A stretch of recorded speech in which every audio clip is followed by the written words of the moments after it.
Patok ang ilang pilgrimage sites sa mga magbibisita iglesia ngayong Semana Santa.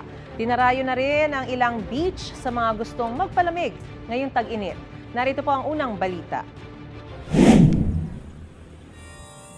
Sa may mga plano magbisita iglesia, patok na destinasyon ang pilgrimage site na Marian Orchard sa Balete, Batangas. Dinarayo yan tuwing Semana Santa dahil sa maaliwalas sa tahimik na kapaligiran. Ilan sa makikita riyan ang tore kung saan nakatayo ang Christ the Redeemer statue, chapel, ang Chimes of Mary na tampok ang 14 na kampana at Stations of the Cross. Pwede rin pasyalan ng Taal Lake, wala yang entrance fee. Pwedeng mag-picnic at mag-bonding sa gilid ng lawa. Paalala na sa Alert Level 1 ang Bulkan Taal. May kayaking adventure naman sa Barangay Victoria sa Corimao, Ilocos Norte. Pwedeng-pwede yan sa mga pamilya, kahit bata at mga baguhan. Ligtas daw ang aktibidad dahil may mga bantay na tauhan ng Coast Guard sa lugar. Dagsa na rin ang mga turista sa ilang beach resort at camping site sa Kasiguran, Aurora.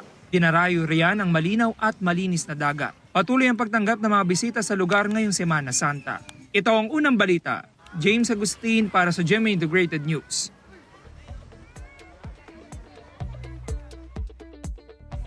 Gusto mo bang mauna sa mga balita? Mag-subscribe na sa GMA Integrated News sa YouTube at tumutok sa unang balita.